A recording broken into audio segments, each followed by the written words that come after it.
Midnight at Platform 7. No one knew who first started the rumor about Platform 7.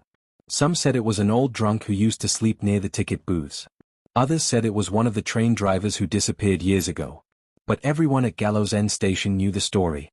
At midnight, a train that no longer existed would arrive at Platform 7.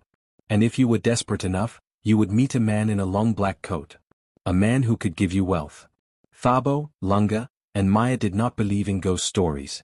They believed in survival. Every morning before sunrise, they slipped through the station gates without tickets, dodging security guards like shadows. They sold sweets, chips, and cheap phone chargers to commuters packed inside moving trains.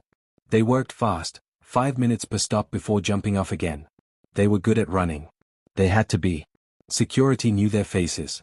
The whistles. The shouting. The chase up and down the platforms. It was a daily humiliation. But they never called themselves poor. They called themselves hustlers. It's temporary, Thabo always said. One day we'll catch a break. Lunga would nod, pretending he believed it. Maya would stay quiet. Because temporary had lasted 3 years. One evening, everything changed. Security caught Thabo between carriages. This time, there was no warning. They dragged him off the train in front of passengers. Pushed him down the stairs.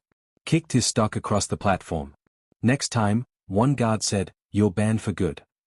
Thabo walked back to the others with a split lip and empty hands. They sat near the dark end of the station, close to the abandoned Platform 7. The lights above it had not worked in years. No train stopped there anymore. The tracks were supposed to be dead. The old station clock flickered. 11:57 p.m. Lunga stared into the tunnel. "They say if you stand there at midnight," he said quietly, "you meet him."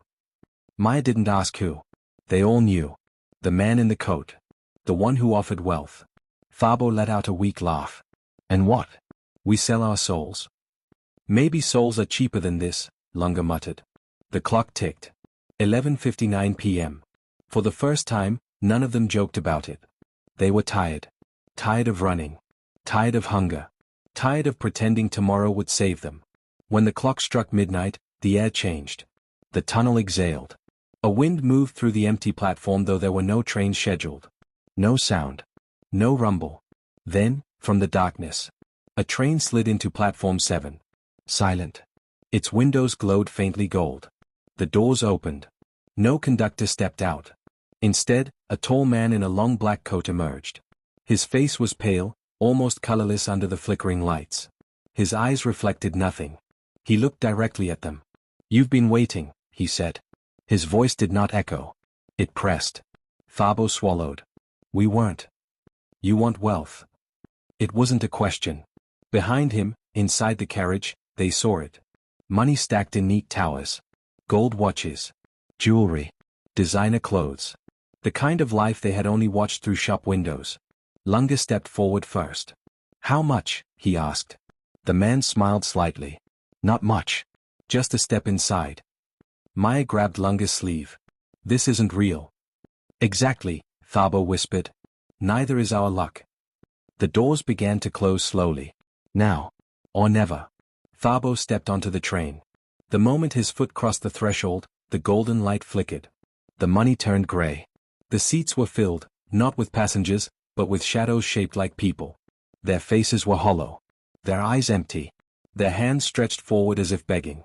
The train's interior felt cold and endless. Thabo felt something pulling at his chest. Not his heart. His time. He saw flashes, himself older, alone in a big house. Rich. Powerful. But empty. Lunga and Maya were not there. Years missing. Laughter missing. Life missing. The wealth was real. The cost was everything else.